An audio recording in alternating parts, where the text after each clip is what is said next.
بسم اللہ الرحمن الرحیم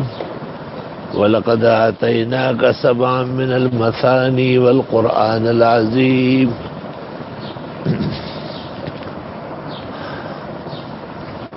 اللهم صل وسلم على النبی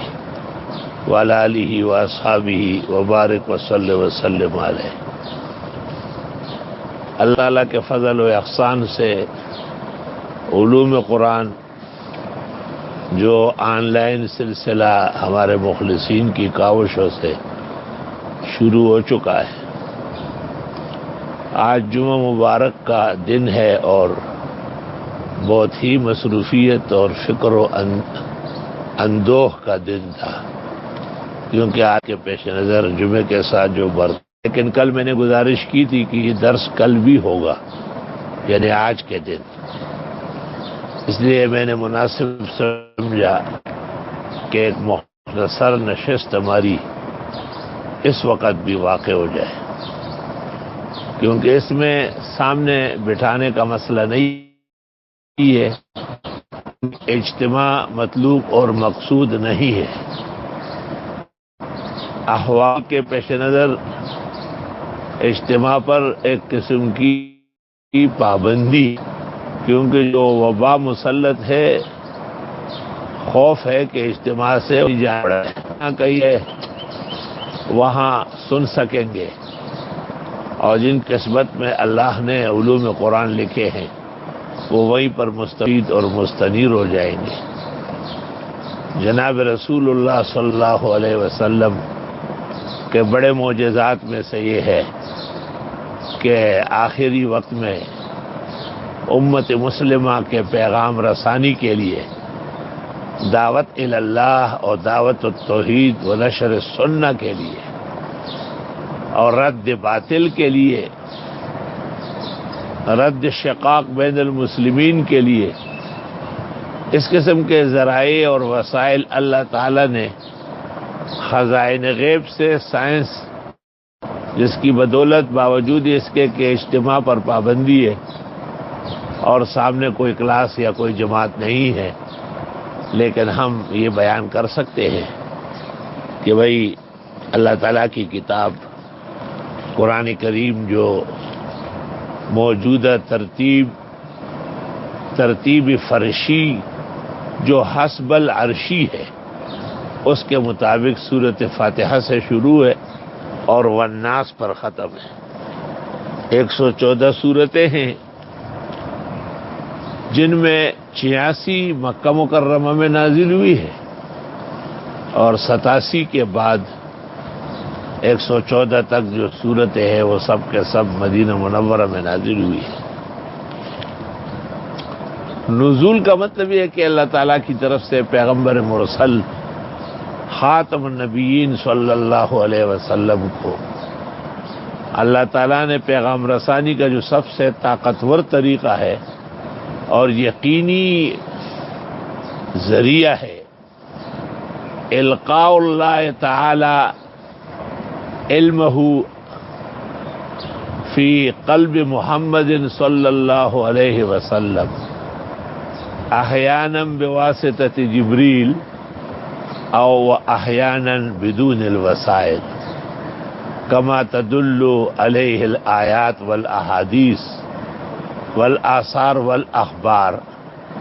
وسنتکلم بعدین اذا جاء الاوان على هذه المسألة کلاما مشبعا ان شاء اللہ تعالی۔ ویسے نزول کے اعتبار سے تو علی التحقیق سورۃ فاتحہ 5ویں سورت ہے، اور اقرأ بسم ربک الذی خلق، خلق الانسان من علق، اقرأ وربک الاکرم الذی علم بالقلم،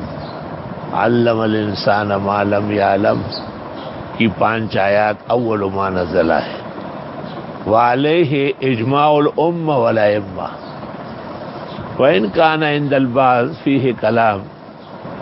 وبعضهم أشاروا إلى المدثر، فإذا جاءت هذه السورة هناك نتكلم على نزولها واختلافها فيه۔ تو قرآن کریم کے علوم کے سلسلے میں کچھ ابتدائی مراحل بھی ہم بیان کریں گے، جیسے ہمیں اس بات پر کلام کرنا ہے کہ جناب رسول اللہ صلی اللہ علیہ وسلم کو اللہ تعالیٰ نے وحی فرمائی ہے، اور وحی کا جو سب سے قطعی، یقینی، طاقتور اور توانا طریقہ ہے وہ نزول قرآن ہے، اور وحی کی قسمیں ہیں، لیکن سب سے تکڑا اور زوردار طریقہ وہ قرآن مجید کا ہے۔ وقال الذین کفروا لولا نزل علیہ القرآن جملۃ واحدہ، کفار نے اعتراض کیا تھا کہ اور انبیاء کو تو ایک ہی دفعہ میں کتاب مل جاتی۔ اللہ تعالیٰ نے کہا کذالک، یہ اس طرح آہستہ آہستہ، تھوڑا تھوڑا، حالات کے مطابق، اوقات کے مطابق، لوگوں کے مطابق، ہجرت اور نصرت کے مطابق، جہاد اور صلح کے مطابق، مکہ اور مدینہ، عرب و عجم کے احوال کے مطابق، کذالک، اسی طرح، لنثبت بہ فؤادک، ہم محکم کر دیں گے اس کو آپ کے دل کے اندر، ورتلناہ ترتیلا،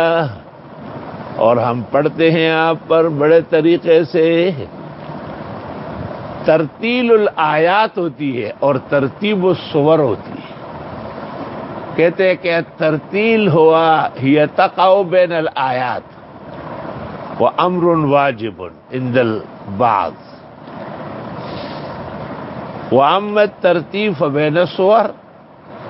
جیسے پہلے فاتحہ ہے، پھر بقرہ ہے، پھر آل عمران ہے، پھر نساء ہے، پھر سورہ مائدہ ہے، پھر سورۃ انعام ہے، پھر سورہ اعراف ہے، پھر انفال ہے، پھر توبہ ہے، پھر یونس ہے، پھر ہود ہے، پھر یوسف ہے، الی آخر القرآن۔ اس کو ترتیب بین السور کہتے ہیں، اور ایک ترتیل بین الآیات ہے کہ الحمدللہ رب العالمین، اس کے بعد ہے الرحمن الرحیم،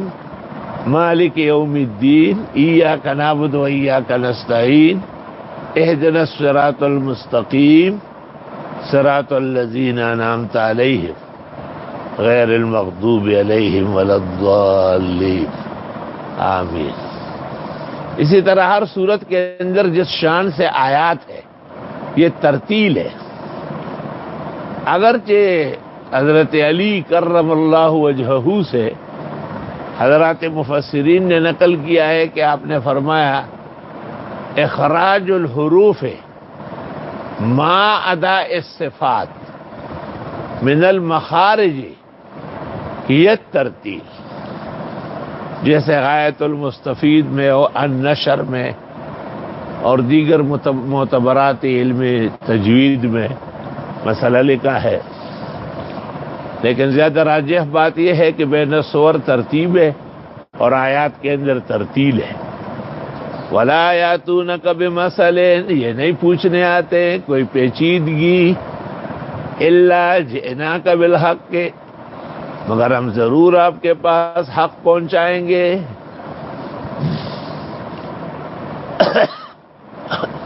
وَأَحْسَنَ تَفْسِيرًا،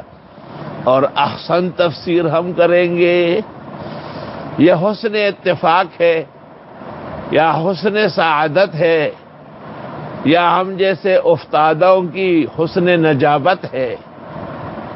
کہ ہماری تفسیر کا نام بھی احسن ہے، کیونکہ جامعہ احسن العلوم، احسن المدارس، احسن المقاصد، احسن الدراسات، اب بن رہا ہے احسن المحامد،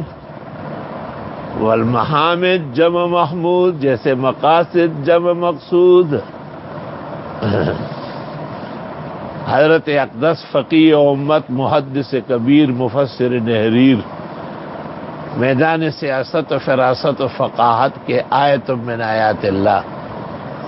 حضرت مولانا مفتی محمود صاحب اعلی اللہ مقامہ، اور اس طرح بعض اور دوست جیسے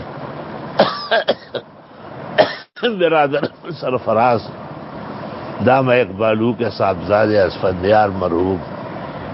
اور مغفور کے اعاد و ثواب میں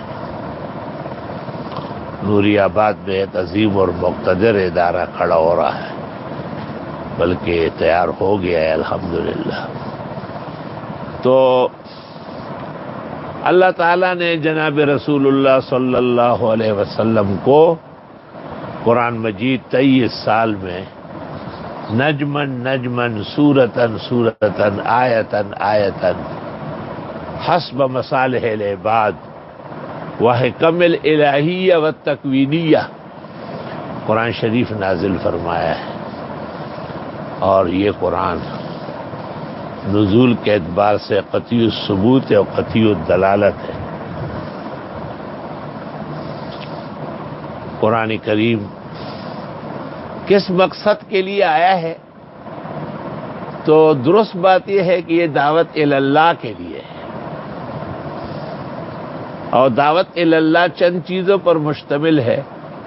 اللہ تعالیٰ کی عبادت مخلصہ یا التوحید الخالص کا بیان ہوگا، اور ایمانیات کا بیان ہوگا، اور اعمال حسنہ صالحہ کا بیان ہوگا۔ اسی طرح کفریات اور شرکیات اور نفاق اور سیئات اور ضلالات اور خطیات اور تقصیرات جو انسان کے دنیا و آخرت کے لیے مضرات ہے، ان کا رد کرے گا قرآن۔ درست بات یہ ہے کہ قرآن شریف کا موضوع بھی یہی ہے، هو الدعوت الی اللہ وہی تشتمل علی اثبات التوحید للہ جل وعلا والعبادت المخلصہ، العبادت لا تکون الا للہ، وہکذا القرآن یثبت الوحدانیہ والفردیہ للہ جل وعلا وینفی الشرک الاعتقادی والفعلی، وہکذا ینکر انکارا صریحا ویذم ذما شدیدا الکفر سواء کان تحقیقیا او جزمیا۔ بعدين نتكلم على هذه المسئلہ انشاءاللہ تعالی۔ قرآن کریم کی کسی صورت پر کلام کرنے کے لیے ہمیں چند چیزوں کی ضرورت ہے۔ مثلا وہ ماحول بھی پیش کرنا ہے جس وقت ہمارے رسول حضرت محمد مصطفیٰ احمد مجتبیٰ و امین اللہ علی وحی السماء و ولیہ المرتضی خاتم الرسول والانبیاء شافع الشفعاء یوم الجزا صلی اللہ علیہ وسلم مبعوث ہوئے مکہ مکرمہ میں، اور تکمیل ہو گئی ہے مدینہ منورہ میں۔ تو مکہ و مدینہ کے کچھ احوال، کچھ ماحولیات قرآن کریم کے نزول کے مصالح اور اس کے مقاصد واضح کرنے کے لیے بیان کرنا پڑے گا۔ یہ بھی ہمیں سمجھانا ہے کہ قرآن کا مخاطب کون ہے۔ دو فرقے اہل کتاب کے ہیں، یہود و نصارہ، اور دو فرقے کفار کے ہیں، لیکن مجوس اور صابئین کا وجود وہاں کم تھا، یہ فارس وغیرہ میں موجود تھے، اور دو اور فرقے مشرکین و منافقین، ان کو بھی قرآن نے ببانگ دہل رد کیا ہے۔ تو ہم توحید کے ساتھ اور تفرید الہی کے ساتھ کفر اور شرک کی بھی کچھ قسمیں پیش کریں گے، جیسے شرک اعتقادی ہے، شرک فعلی ہے، اس طرح شرک فی العبادت ہے، شرک فی الدعا ہے، شرک فی العلم ہے، شرک فی التصرف ہے۔ اسی طرح ہم یہ بھی بیان کرنا مناسب سمجھیں گے کہ جو صحیح روایات کے ساتھ نزول کے اسباب موجود ہے، جن کو شان نزول کہتے ہیں، مناسب ہے کہ ہمارے قرآن کے علوم سننے والے دوست اور احباب، حاضر اور غائب، پورے عالم کے مخاطبین اس سے بھی آگاہ ہو۔ ہمیں یہ بات بھی بتانی پڑے گی کہ گو ہم ہر آیت کا ترجمہ تو اب نہیں کر سکیں گے، نہ وقت ہے، نہ وہ صحت ہے، نہ وہ زمانہ ہے۔ 32 سال یہ کام ہو چکا ہے بالتفصیل، اور اللہ تعالیٰ کے فضل و احسان اور مخلص دوستوں کی بہت زیادہ کاوشوں سے سب کے سب موجود ہے۔ جہاں ضرورت ہوگی آپ کو وہ اشارہ کر دیں گے، آپ وہ تفسیر اور تراجم دیکھ لیں گے۔ تو اسباب النزول، جس کو شان نزول بھی کہتے ہیں، اس پر بھی ہمارا ایک مختصر سا بیان ہو تعارف کے طور پر۔ پھر ہمیں یہ بھی بتانا پڑے گا کہ قرآن کریم کے علوم کے حصول کا کیا طریقہ ہے۔ جیسے قرآن نازل ہوا ہے محمد صلی اللہ علیہ وسلم پر، تو آپ کی سیرت اور سورت، جس کو سنت و حدیث کہتے ہیں۔ قرآن کس مقصد کے لیے آیا ہے؟ حلال و حرام کے لیے، تو حلال و حرام کے علم کو علم الفروع یا فقہ کہتے ہیں۔ اس کو سمجھانے اور ثابت کرنے کے لیے علم الاصول ہے۔ پھر حدیث ہر ایک تو معتبر نہیں ہے، تو اصول حدیث کے ساتھ بحث ہوگی روایتاً و درایتاً۔ پھر اس میں بعض انظار واقع ہوئے ہیں، افکار واقع ہوئے ہیں، اور صحابہ کرام کے علوم، تابعین و اتباع تابعین، مجتہدین، فقہاء، محدثین، مفسرین، ان کے علوم الحمدللہ ایک خاص میزان کے ساتھ، ایک خاص قدر و منزلت کے ساتھ ہم پیش کریں گے۔ اس باب میں بعض اہم مہم تفاسیر بھی پیش کریں گے، تفسیر و تعویل کا فرق بھی بتائیں گے، تفسیر و اہل حق اور تفسیر و اہل الباطل، جس کو تفسیر بالرائے کہتے ہیں، اس کا بھی کچھ تذکرہ کرنا ہی پڑے گا۔ قرآن کریم میں علت تحقیق ناسخ منسوخ واقع ہے، اور اہل سنت والجماعت اولین و آخرین مان چکے ہیں، تو اس ناسخ و منسوخ پر بھی قدر بات ہونا چاہیے۔ ابو العباس ابن الانباری کی کتاب الاعتبار فی معرفت الناسخ والمنسوخ من الآثار، امام ابو جعفر طحاوی کی کتاب، اور دیگر معتبرین، ابن الجوزی کی نواسخ، انشاءاللہ اس میں سے اقتباسات خدمت میں پیش کریں گے۔ قرآن کریم کے نزول کا مقصد کیا تھا؟ ایک مثال دے رہا ہوں، کیونکہ قرآن کے بارے میں ہمارے 3 دعوے ہیں۔ ایک دعویٰ یہ ہے کہ یہ الی الجن والانس ہے، یا معاشر الجن والانس۔ دوسرا یہ دعویٰ ہے کہ پیغمبر کے زمانے سے لے کے قیامت تک کے لیے ہے، اور تیسرا یہ دعویٰ ہے کہ یہ ہر مرض کی دوا ہے، ہر پیش آنے والے فتنے، فساد، انسان اور خلائق کو زندگی گزارنے اور بعد میں جا کر کے اللہ کے حضور، اللہ کی خوشی اور مرضیات کے ساتھ ملنے، جس کو حسن انجام کہتے ہیں، العاقبۃ المحمودہ کہتے ہیں۔ یہ 3 دعوے ہمارے ایک اور دعوے پر موقوف ہے، اور اس کا سمجھنا بہت زیادہ ضروری ہے۔ وہ یہ کہ قرآن کا نزول، یا پیغمبر کی تشریف آوری، یا اسلام کا وجود، یا علماء امت کا بما اجتہاد، تفقہ، جمع احادیث، نقد و ابرام، بے انتہا متعدد تفاسیر کے، دنیا کے کسی قوم سے کوئی رنجش نہیں ہے۔ دنیا کی جتنی اقوام ہیں، جتنے انسان ہیں اور جن ہیں، ہمارے رسول جناب نبی کریم صلی اللہ علیہ وسلم ان سب کے لیے مبعوث ہوئے ہیں۔ آپ نے فرمایا مجھ سے پہلے انبیاء و مرسلین کسی قوم قبیلے کے لیے ہوتے تھے، وہ بعثت الی الناس کافہ، میں کل کائنات کے لیے بھیجا گیا ہوں۔ تو ایک کائنات رہے نا، کائنات وبا سے بچے، بلاؤں سے بچے، دہشت گردی سے بچے، خرابیوں سے بچے، تاکہ ہم ان کو دعوت دیں کہ بھئی ہمارے رسول آپ کے نام یہ پیغام لائے ہیں، آپ اسے سن لے۔ اللہ جزائے خیر دے جنرل ضیاء الحق کو، اس نے سلامتی کونسل کے اندر بہترین خطبہ دیا اور کہا یہ ہمارے نبی کا آپ کے نام پیغام ہے اور یہ آپ کی ہمارے پاس امانت تھی،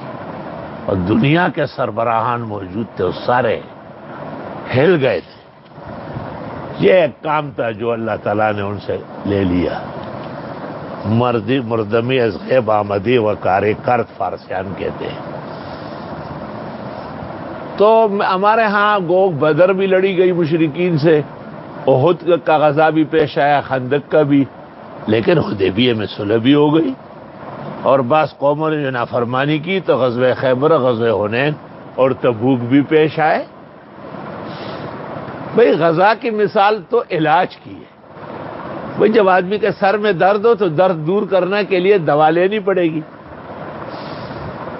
اگر جسم کے اوپر پھوڑا پھنسی ہو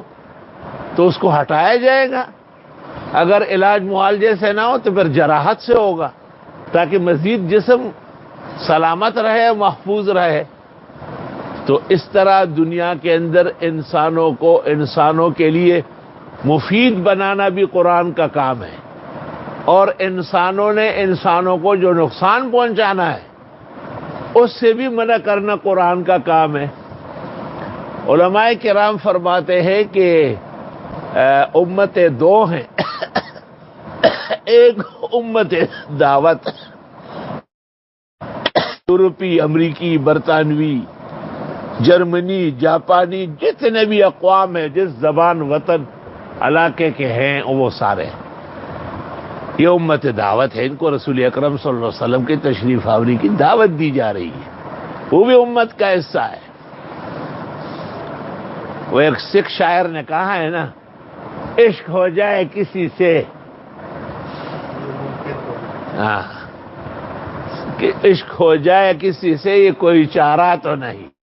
اور صرف مومن مسلم کا محمد پہ اجارہ تو نہیں۔ اور حاجی امداد اللہ صاحب فرماتے ہفت میں گلزار معرفت میں، یقین ہو جائے گا کفار کو بھی اپنی بخشش کا، جب میدان میں قیامت کے آئے آپ یا رسول اللہ۔ کیونکہ آپ نے معاجہ شریف میں اشعار کہیں، وہاں بالاتفاق ندا و خطاب جائز ہے۔ مسئلہ حاضر و غائب کا خطاب اور ندا کا بعدین انشاءاللہ اپنے وقت پر ہوگا۔ تو دوسری امت جنہوں نے آپ کو مان لیا، نبی آخر زمان خاتم النبیین،